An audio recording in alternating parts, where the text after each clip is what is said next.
This is Mikey Mason, and you're listening to Why We Game.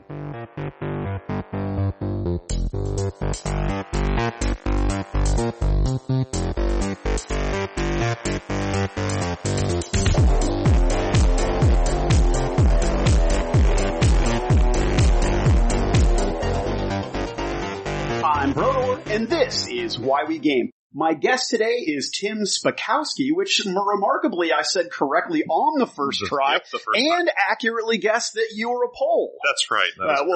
Half Pole, half Lithuanian? Lithuanian, Irish, all sorts of stuff. Now, you are the Director of Operations at Footsore Miniatures North America. Correct. And that distinction is important because Footsore is primarily a UK-based corporation, is that right? Nottingham. Do they have distribution all over the world, or do you have counterparts in other countries soliciting miniatures for them? There's a couple German companies. We do small distribution through North Star for some of our ranges, but not really. We service people directly online from sales. Gotcha. So if I'm looking for Saga miniatures for the miniatures game, looking for Test of Honor, games of that ilk which have a following but aren't necessarily monstrosities like Age of Sigmar and Warhammer. Right. Something that might be a little bit more challenging for me to find in my FLGS. That's the kind of stuff that I'm going to find at Footsore. Correct.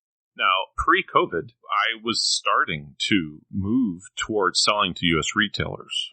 But then when a lot of the stores shut and the foot traffic wasn't there, we just decided, personally for myself, I will wait till everything kind of settles. On top of that, due to COVID and everyone being home, it's been very, very challenging for me because every day is like the peak of the holiday season. Crazy amount of sales, crazy amount of business, and which is I'm very, very thankful for. So right now, it would be a challenge to try to keep up with to service U.S. retail stores. Every online retailer to whom I've spoken, this seems to be the new reality, at least during the pandemic, is that every day is just holiday crushing sales.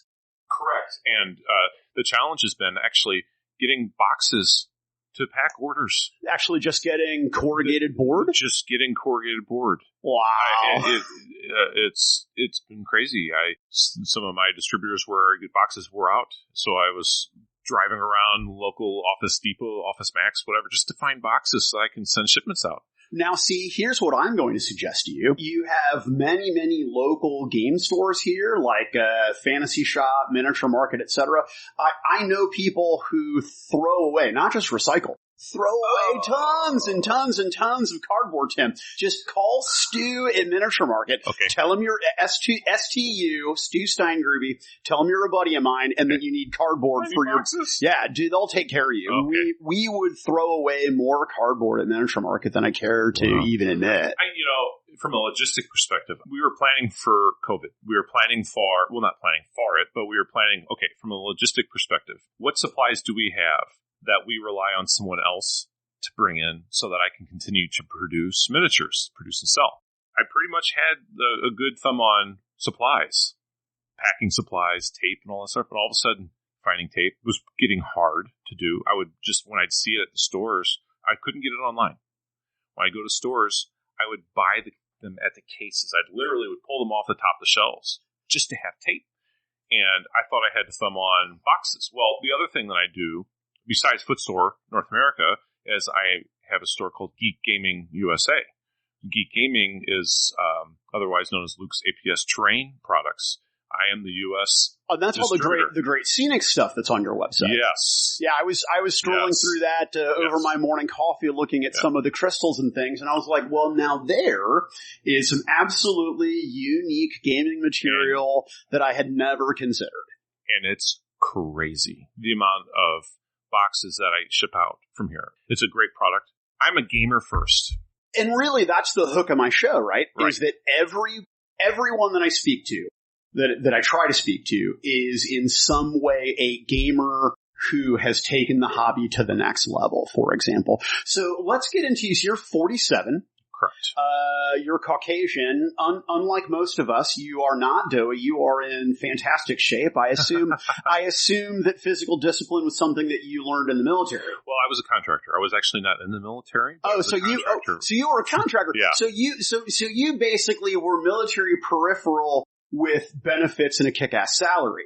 And a good ROE at the time. What is an ROE? Rules of engagement. Okay. All right. Yeah, so that's it was an 0405. So I don't want to sound braggy and name droppy, but I actually know a guy who was in Blackwater B. So they have Blackwater A, Blackwater B. You know how all that shit works. What contracting organization were you with? A couple little companies that I would not like to mention. Fair enough. There's so much I want to ask you about that I'll just bite my tongue. So if a little blood spills out the side of my mouth, that's just me trying to be respectful of your privacy. How did you start? Because I read on the internet that you'd started gaming at 4. 4, yeah. How did that? Because that's earlier than most of us. Well, my father was a gamer before I was here physically. He was a board gamer. Avalon Hill board games. So your dad's a Gen 1 gamer, I would right? say my dad's a Gen, OG. And he would also play with plastic Airfix and NPC figures, plastic soldiers. He would paint Civil War figures, World War I figures, and that sort of thing. So he would have guys over at our house, and this is when I was in preschool. I remember this. I was 4, so he would go in the basement and have an area in his basement where he would sit and paint, and I would stand there watching him paint. Either I was standing next to him or I was standing between his legs watching him paint these little figures. And I became enamored with it. So those little eggs were dropped, those little seeds were dropped into my consciousness to say, this is what I like to do. This is what draws me. So it's part genetics. It was in Dad's blood. It's in Dad's blood. And so now it's in your blood, but then also not only was it nature, but it was properly nurtured as well. That love of the hobby. So at 4 years old, you're exposed to this. How old are you when you start doing stuff on your own, when you start discovering your own games and building your own game group? Well, I had a buddy of mine that lived 4 or 5 houses up from me. So he had a pool table that he converted into a sand table. So we would play our own little war games with plastic soldiers. There was, at the time, there was Epic Gallery, which used to be Village Square, which is in North County. Oh, sure, yeah. So I grew up in North County. Oh, right on. So yeah, Epic Gallery actually was purchased by my mentor, Dave Wallace, and became a fantasy shop. Yeah. So Mike Brown was the owner at the time of Epic Gallery. So they moved from Village Square to Cross Key Shopping Center, which was maybe a 5-minute walk from where I lived. My buddies and I we'd get our moms to take us to Village Square, Epic Gallery. So when they moved to Cross Keys, it was a game changer for me. So I would walk over from my mom's house to Epic Gallery, and I was 15. That's when I met Mike Brown. That's when I met a lot of the gamers that I still game with today, who were of the age that I am now, who are in their 70s right now. My main mentor, Bill Narden, he was a very prolific gamer, miniature painter, builder. I mean, this guy was just a genius. He took me under his wing and taught me so much stuff. You know, Mike Brown taught me a lot of figure painting. My dad taught me modeling and stuff. Mike Brown taught me figure painting at first, and then went to Bill Narden. Also at the time, within Cross Key Shopping Center was an inside mall, and there was a distributor called VLS for Linden Letterman Stock. VLS produced 1/35th scale models and figures in resin before anybody did. They were huge worldwide. Bob Letterman, he is still alive today, is a master modeler. The guy built dioramas using cardboard boxes, and he was a master. He is a master. So I would go up to the glass window looking inside this distributorship at these huge dioramas. And I would just go up there. They wouldn't let you in because it wasn't a store. Well, one day Bob walked outside and says, "I see you here a lot. Would you like to come in?" So I came in, and I'm in Willy Wonka's factory. Now, I was a modeler, but I was more of a gamer. But I thought, you know what? Everything that I can learn from modeling, I can apply to gaming, painting, figure painting, and stuff like that. So he showed me a lot. He taught me a lot as well. So over the years, the universe has brought guys who have helped me in this hobby and helped nurture me. What was the miniature game when you were young that really spoke to you? The thing that you were like, okay. I mean, Dad was into some cool stuff, and I really dig models, but this is the next level for me. Okay, so when we talk about a packaged miniature game, Warhammer 40K Rogue Trader. Oh, black and white when Gene Steelers had that fucked up head with the tentacles. I was there. I was there the first day those dropped on Epic Gallery's shelf. That was a game changer for me because it was something that was packaged. It was something that you could buy. It was something that had rules. Now, of course, there was plenty other games prior to that, but for my own experience as buying something to support a game, I remember a box of plastic Marines was like $30. Oh God, you get plastic. You'd get 20 or 30 multi-part postable. Oh my God, those are the glory days. That shitty hard blue plastic. Oh God. And then box of metal Spaceworks. So I grew up in that. So, but then also because I started gaming with those guys, I started playing BattleTech. And of course I played Dungeons and Dragons at the age of 8. My parents were divorced. So when I'd go to my dad's on the weekend, we'd go to my grandma's. Well, across the street from my grandma lived a guy who was a kid that was maybe 3 years older than me that was into Dungeons and Dragons. Now, this is at the time when we don't want your kids to play Dungeons and Dragons and all that stuff. Oh, yeah, during the height of the Satanic Panic, during the early 80s, yeah. Right, crap. And I even remember my dad going up to Village Square with the box version of the basic rule set and talking to Mike Brown, says, what do you think about this game? And Mike Brown convinced him to buy it for me. Now, I'm sure he just wanted to make a sale. But that was, okay, Tim, here you go. Well, like any good retailer, he's probably like in my brain story, he's like, wait a minute, you're Tim's dad? Okay, let me... Right. Well, that was before. That was when they were at Village Square. This is way before, years before they moved. Before they knew you, okay. They didn't even know me. So, and then at Epic Gallery, I mean, they would have, like I said, BattleTech, they'd have World War II armor games, micro armor games, Warhammer Fantasy 2nd Edition. That's why I started playing Warhammer Fantasy. And then what really grabbed me was there's a guy, thankfully he's still alive, his name's Richard Schumacher, that was very big into 15mm Napoleonics. He has thousands of them. Have you always lived in the St. Louis area? Yes. Maybe I'm wrong, but my impression has always been that historical miniature gaming in our area has always been more cliquish than most of the gaming. And we in St. Louis and sort of this Midwest, we have a reputation for being very cliquey gamers, right? But historical gaming was such a niche, right? That I don't know many people who did it. You mentioned earlier the hobby shop on Southampton. That's right. With Ken. So I know my brother hung out there, Mike Wood hung out there, guys that did historicals, but really Ken's shop is the only place that I know of, except for some of the older shops that you have mentioned, like Epic Gallery, that had any success at historicals.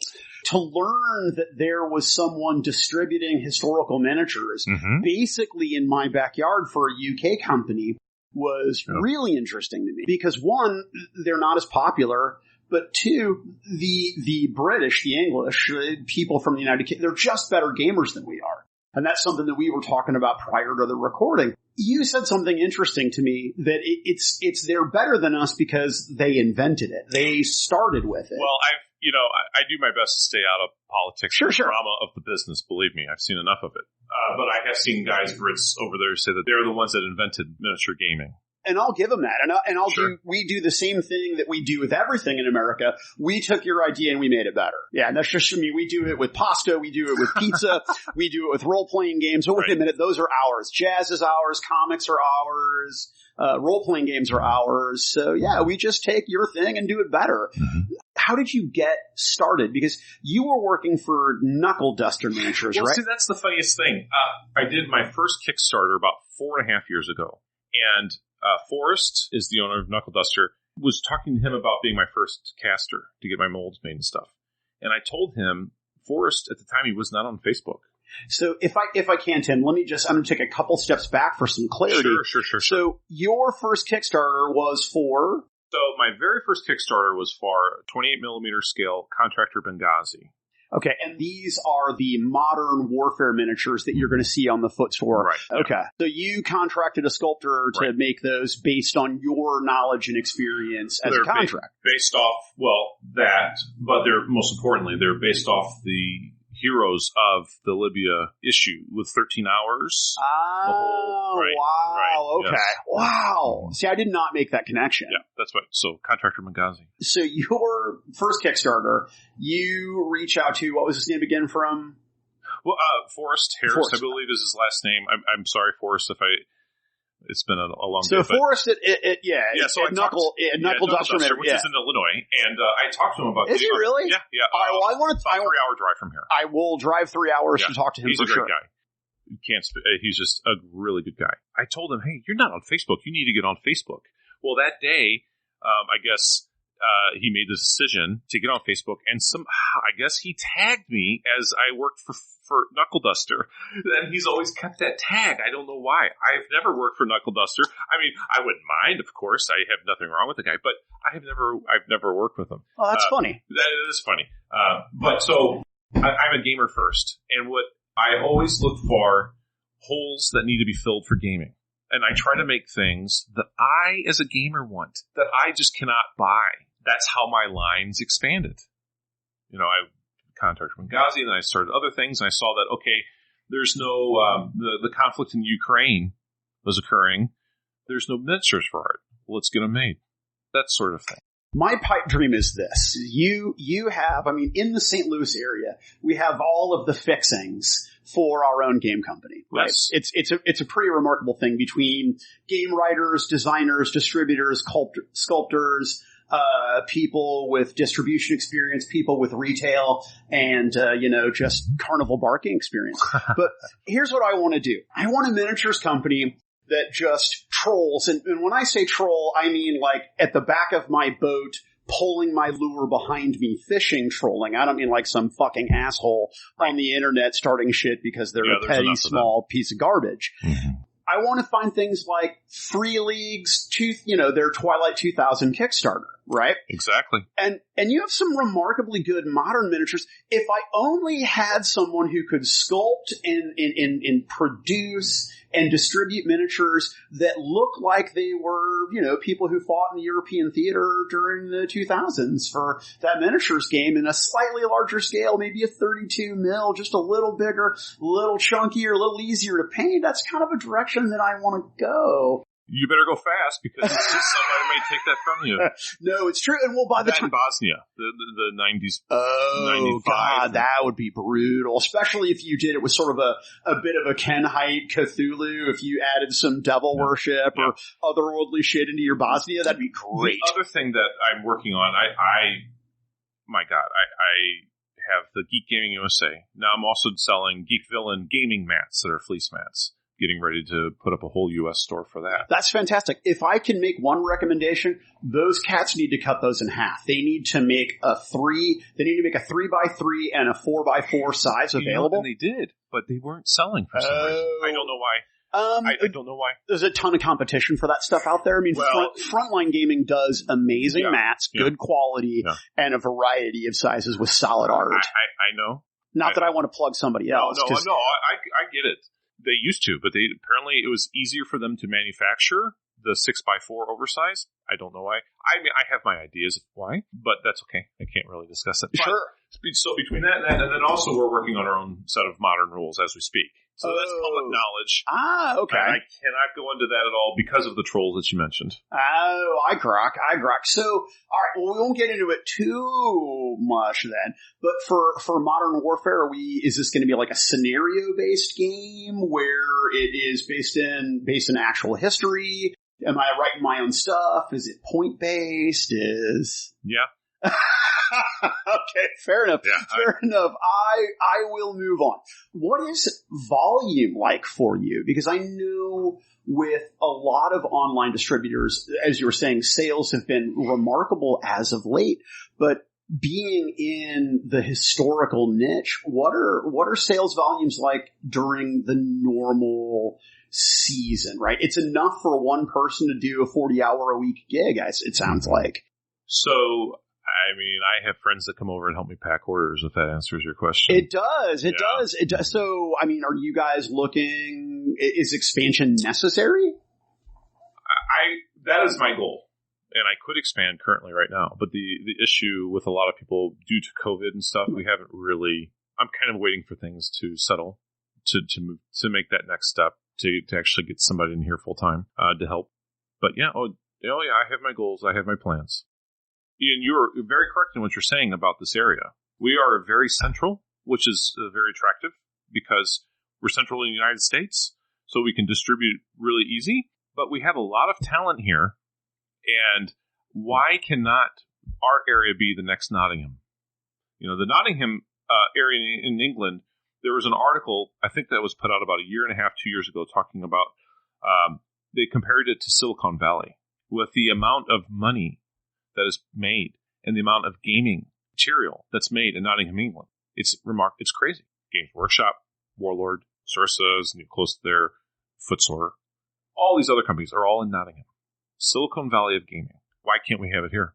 So we've got lots of ideas and plans, and you just put it out there. Is anybody doing that? Is anyone, because I know people who are working on sculpting design. I know people who are working on game design. I know people that do casting.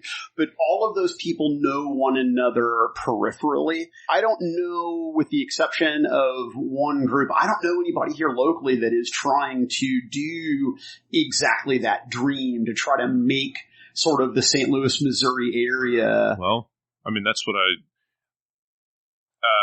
how do I help? Everything begins with an idea. Sure. Your thoughts create your reality. So that's all you need to do is receive those thoughts and go with it. And all of a sudden, you start from one range of miniatures to look at all the modern stuff, and then you expand to now you're producing and selling UK miniatures for a major UK company, and now you are distributing UK products. That's all it takes. You just have to be open to receive it. Interesting. What about the next evolution for gaming, which is going to be 3D printing? I didn't see STL 3D printable files available on your website. Everything that you do is physical, tangible stuff that you are shipping out to people. Right.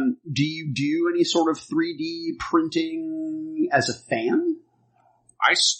When I was doing my contract for Benghazi at the same time, I started getting into printing, 3D printing. So there's FDM, filament distributed material printers, and there's liquid resin printers. At my peak, I had, I think, 12 FDM printers here. Wow. I was printing buildings, vehicles. And you don't do that any longer? Oh, no. Too much hassle? It's too much hassle. It's not, say you're printing a building or a vehicle that someone's paid for that takes 40 hours to print, and an hour of 34, you have a major failure and catastrophe, which you have to completely start all over. Right. Which then puts you behind. Right. And the resin doesn't cost you much. The time. It's the time. Then you also have time. You have to have time to maintain those printers. So it was just like, no, this is crazy. I'm not doing this anymore. How long did you do that? I think about 2.5 years. Oh my God. Just maintaining and printing. Oh my God. That sounds like a nightmare. Pretty printer farm here. And it was really busy. Now I still have 3D printers. I have Envision Tech printers, which we print out our vehicles and rifles and weapons. And if I have figures digitally drawn, I have them printed out in those. And the Envision Tech printers that I have were designed for jewelry making. So they're pretty high quality and a lot of detail. So, and the price of those 3D printers, you could buy cars. Price of cars. Jesus. Yeah, right. That's crazy. Yeah, that's not for me. I just, the technology is not there. I just noticed that the industry is moving a lot toward, here's your monthly Patreon contribution. Yep. And depending on your patron level, here are X number of files that you can download to print yourself. Right. Now, and I know there are services out there that will, because I know like Metal Oak Castings, for example, Nick, you can pay him. He'll print your figs for you, right? Mm-hmm. And that's the direction that I would want to go, because it's just an insufferable hassle. I'd want to pay a guy like yourself to do exactly that for me, but it was too much for you, it sounds like. Too much. I couldn't keep up. And my wife, my best friend, would say to me, and still does, well, are you having fun?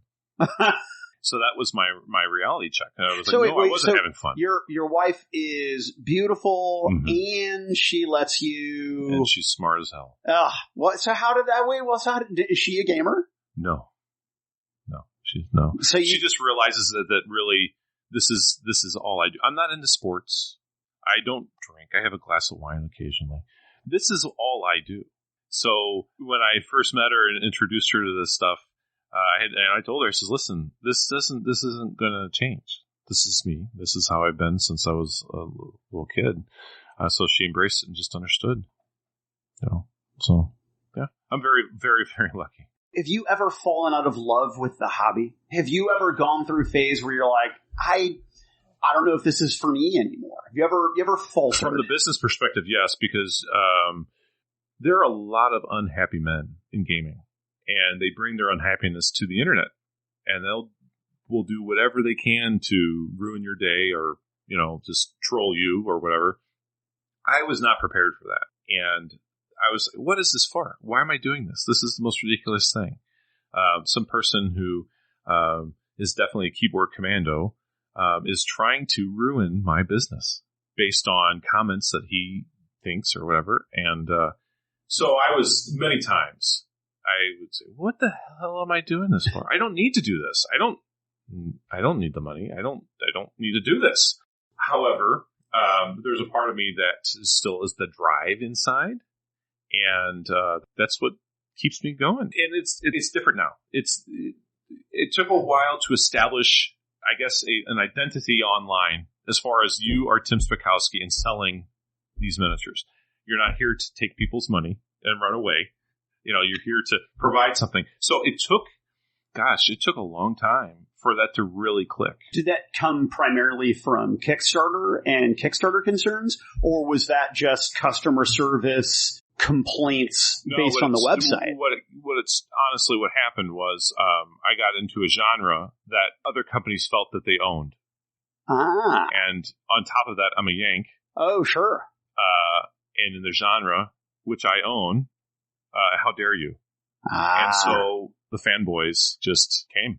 What happened to just, if it's not your thing, then don't tune in, don't pay attention? What happened to that? Well, I think that... do we make that up? Was that real when we were children? I mean, I feel like that when we were kids, if you didn't have something positive to contribute, you just didn't contribute. Yeah, or if you did, and if you had words, and you just sell it and beat the crap out of each other, and you're done with it. Oh, sure, yeah. But it's different now. It is completely different. And you have the same thing with, I don't know if you have kids, but my kids, you had to deal with, thankfully they didn't have to directly, but there's cyberbullying. So you're dealing with someone on the other side of the keyboard that's very unhappy. And they bring their unhappiness to whatever, if they're not working on themselves, they bring that unhappiness to their hobby. And they'll just try to just... Well, how fucking miserable is that? That is their happy, right? The joy that you and I would get from sitting down and converting or painting a miniature or playing a D&D session. Right.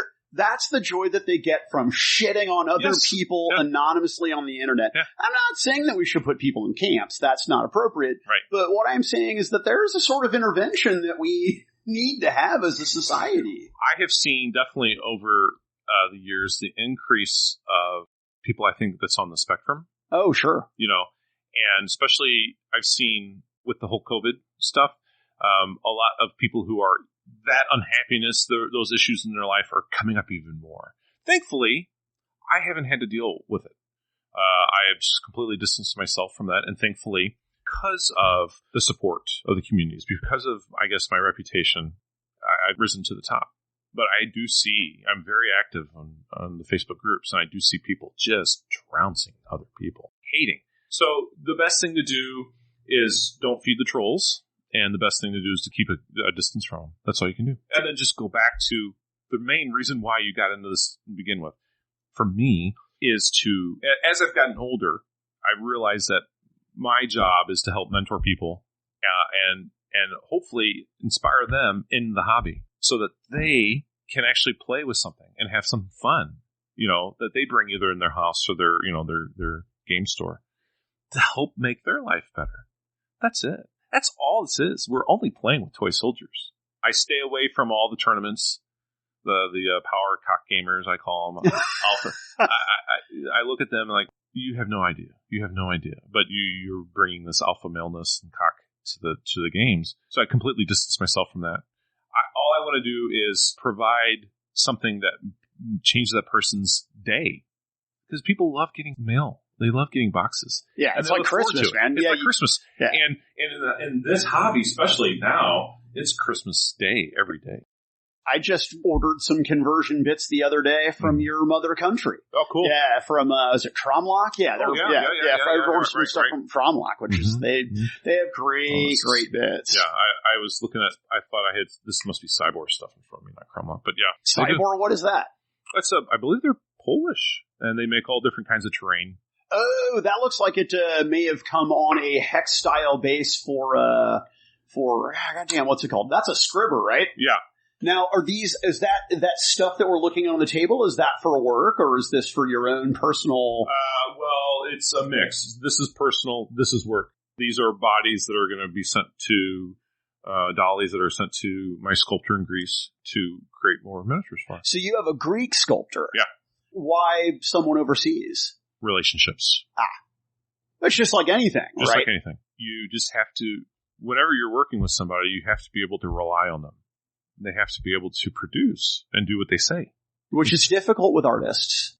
Very, so it's very important, especially if you have a business that's dependent upon a person like that. So that's why you just have to have a very good relationship.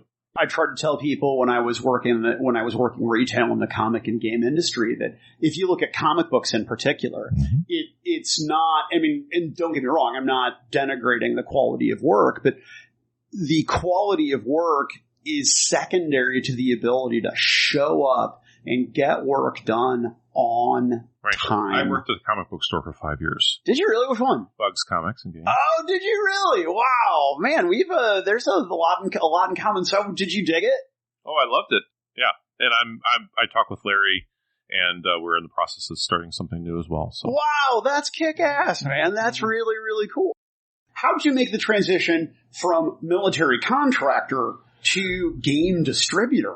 How did that work? I was always gaming, but I would say, well, now my kids are a lot older, but I would say gaming now keeps me from going back over. Really? Mm-hmm. Mm-hmm. Yeah. Do they? My wife, my kids, but I have that outlet. It's not the same. Of course, it's not the same. But it definitely is what keeps me. Can you expand on that a little bit? How does it keep you from, do you crave going back over? I don't crave it, but it's there. It's always there. It's always been there since I was a little kid. Always. Yeah. So that's what's difficult for me. That is a personal struggle of mine, So, but I just have to say, well, listen, you're older. You have more responsibilities. You've got a kid in college. You've got a kid going to be in college in a couple of years. You have to be a provider. They need a daddy. Is it the desire for, is it camaraderie? Is it sort of battle brotherhood? Is it the significant impact that you're having in that theater of the world? Is it, what's the draw? Because I don't want to say attraction because that doesn't seem like the right word. What is you're compelled? Well, first of all, when you're over there, you're not making any difference at all. You're there for your personal experience. You can say that. You can say that you are performing a job, you're performing a duty, but you're not, curing cancer or anything like that. You're performing a task, a mission. Gosh, it would be no different, I'm sure, for someone who started playing baseball at the age of 4 and wanted to continue to play baseball all of his life and go into the World Series and continue and then go into coaching and then continue to be in baseball. It's an inner drive. It's nothing about machismo. It's nothing about, it's just about being in it. It's hard to explain. Do you ever want to blend the two? I have.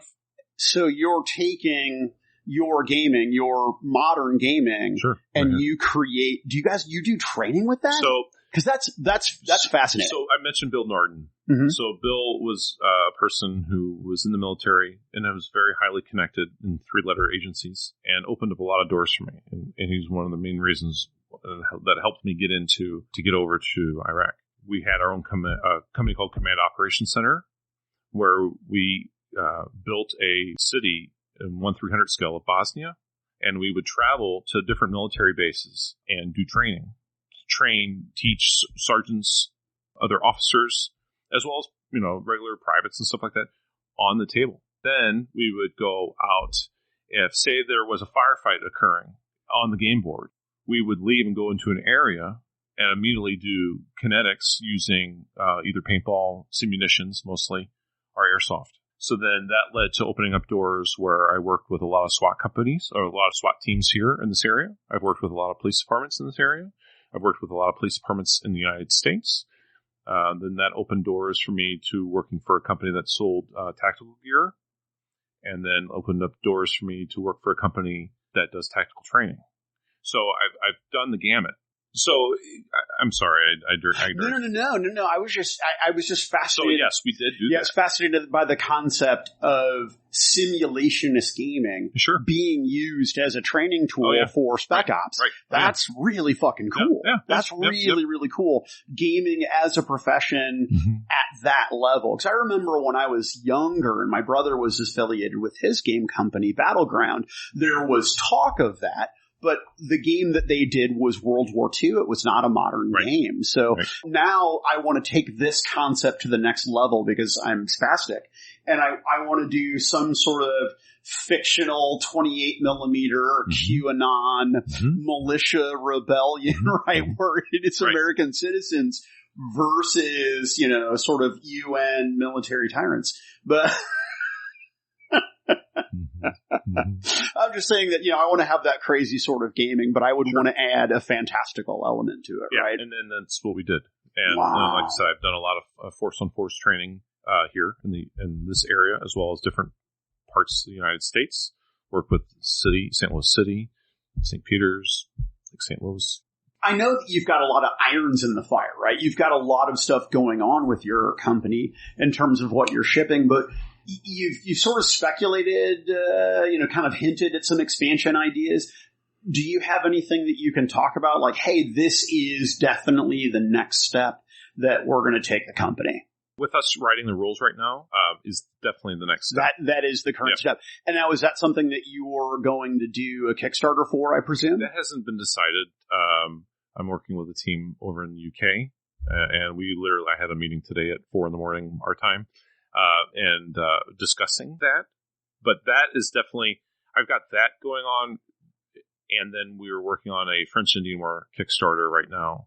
Oh, really? Yeah, 28 millimeter. And that has not launched yet, I presume? No, we are diligently working on it as we speak. Gotcha. Do you have an estimation on when we're going to see that Kickstarter drop? I would say, I could rush it, but I don't want to rush it. So I would either December, January timeframe. We start getting into some of the smaller press miniature games, right? Like Muskets and Tomahawks, and et cetera. There's a pretty crowded field of niche games. So the stuff that Footsore carries, what distinguishes them from other games? What makes them games that I should gravitate toward as opposed to other games? Well, again, it goes back to I'm a gamer first. Right. We're all gamers first. Sort of for gamers by gamers. Yeah, everyone from here to the UK, we're all gamers first. So we make games that we want to play. That's like everyone says the same thing. I make games that I want to play. Right. But from my experience from the miniatures, I look at the niche markets and I see what's not been done yet. And then I do my best to capitalize on that and then just make them. Just make the things that I feel is missing, or make the things that I think would be really cool to have. And then, okay, if we're doing that, then if we've got a set of rules coming out, then we need supplements for that particular genre. That's what we're doing. So I know I probably didn't answer your question, but other than we make games, we make miniatures that we ourselves would play. Right. So something that you're passionate about. And so they may be equally passionate about their game, but I know Tim. I know what Tim does. I know what Tim likes. We have similar tastes. And so if it's something that he's going to promote, it's something that you're selling you as much as you're selling anything else here. So what's competition like in your field then? Because there used to be eFigs, and there used to be the War Store, right. and there is Golden Distribution. Was it Bridge Distribution? There are companies out there that, I mean, you're in a populated field of competitors once you just do a little bit of cursory digging. So how is that? What's competition like? Do you get along? Are there rivalries? Do you guys calculate who carries what product so I don't step on toes? First thing, Golden is one of my distributors. I personally buy products from I saw that you and Phil Lacefield Jr. were friends on Facebook.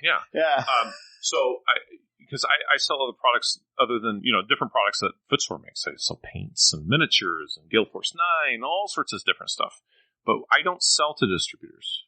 My plan is to be our own distributor. Gotcha. So you are then fully direct to consumer retailer. So they're not competitors. They're allies. I got it. I was a little bit unsure when I started, doing digging online, and my presumption was that it was direct to consumer, but I didn't know if you had any sort of deals that you did with retail locations saying, hey, I really like product X that North Star carries or that Artisan carries. Tim, can you bring that in for me? Yeah. Or if like somebody had a bunch of miniatures they wanted to order from Hassle Free, is that something that they can't do that through you? They would have to do that direct? I don't know. I know that Hassle Free used to go through Golden. What the deal is with Hassle Free? Yeah, all I know is that he's a genius, and I love his awesome sculptor. Yeah, those are unbelievably cool. But speaking of unbelievably cool, though, and I don't want to give a bunch of hype to somebody who I'm not talking to. Timmy's Journey, the, what are they called? They're Serpentine. What are those guys called? Naga. The Naga. You have so many kick-ass from my childhood facsimiles that I want to game with. Cause from Hassle Free, I got his, he calls them, I don't forget what he calls them. He doesn't call them Scooby-Doo, but it's zombie fighting Scooby-Doo, right? And I remember, this is like weeks ago, right? You had put up the Timmy's Journey, which I don't know if I'm allowed to say that it's a Johnny Quest facsimile or not, but I just did. And all my buddies were like, dude, did you see these? Did you see these? I'm like, I'm trying to get that guy on the show. Those are amazing, right? So what did that do inside you? Oh, I mean, the nostalgia was unbelievable, but then I want to do some sort of kick-ass crossover where Flint and Lady J and frickin', and Johnny, it's et al., and they fight fucking Cobra, right? Right. There's a Serpentor on the field, sort of. I totally want to do shitty 80s Uzis and MP5 sort of G.I. Joe versus Cobra with little kids in tow right? So I would classify all of that as pulp gaming. What I love about pulp gaming is it's very freeing. The challenge with a lot of historical gamers are this is World War II. It's German. It's British. It's German against Americans, that sort of thing. Whereas with pulp gaming, you can have U.S. Navy SEALs going around, all of a sudden zombies come out. Or this mad scientist comes out and he's building something that you're trying to come in and stop his production or stop what he's trying to make or something like that. Yeah, and I know we actually have to cut short because you have another appointment, but just in interest of time, for you, I was just filled with nostalgia, right? And that's the thing that I think that the English understand about miniature gaming that we still don't. Well, this yank does. I can tell you that much. Yank does. Miniature gaming has such tremendous heart to it. But the games that are popular in our country are games that are about kicking your opponent's dick in, making them feel like garbage, being exclusionary and elitist. And that's not fair, because I know many very cool people who play Age of Sigmar and who play 40K, and I know some very nice people that play War Machine, but I'd rather hang out with people that play Frostgrave and Kings of War, and I would rather those smaller games that have more heart than they do mechanical aggression. You know what I mean? I completely understand. Yes, and that goes back to what I was mentioning before, is I stay away from games or gamers that are power gamers. I classify that. I don't have any time for that. I just don't. It's not fun. I think the problem is, and I cannot speak for the UK, the whole country, or the UK gamers. Oh, I'll generalize. But I will say, personally, that from what I see, men, especially our age, have no hobbies.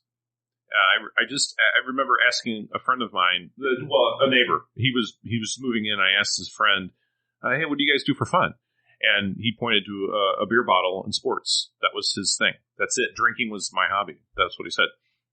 What I'm getting at is a lot of guys have lost that sense of childhood inside them. They have not given themselves permission to play. Something has changed that says you are now in your 40s, act like an adult. Whereas I come from the complete different perspective of why do people talk about their childhood as the greatest thing, but they have shit to talk about their adulthood. Why not bring those aspects from your childhood that made you happy, that made your heart sing, and bring it into your adulthood? That's what I'm doing. That's the whole purpose of this, is to help bring that feeling of nostalgia and feel like you're a kid again, because that part of you is still there. It's just a lot of adults have buried it. Yeah, who doesn't want to take Haji and put him in Savage Worlds and give him telekinetic powers so he can throw Naga agents against the walls of submarines? That's cool. Who doesn't want to do that? I want to do that. Yes. A lot of it is, like I said, it's something. It's got to click inside these guys to say, you know what? I'm giving myself permission to play again.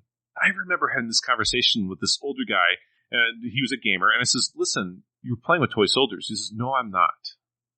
I'm using these miniatures to represent historical figures." I said, "Oh, bullshit. You're playing with toy soldiers and you're afraid to say it." Yeah.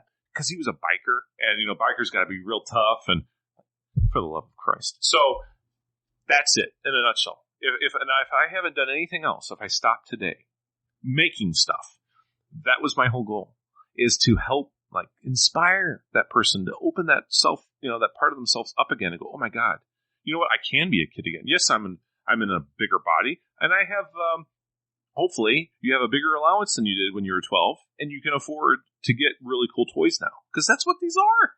That's what these are. So that's my thing.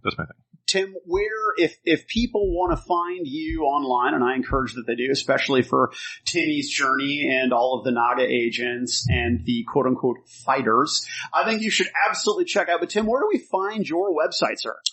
www.footsorenorthamerica.com. Right, so I could just do Footsore Miniatures NA on the Google. Footsore USA redirects. Perfect. Well, thank you so much, Tim Spakowski. I really appreciate your time, and I'm sorry that you have to cut it short, because I could pick your brain about your childhood for another hour. Yeah. Cool. Thank you so much. Well, you're welcome. Thank you.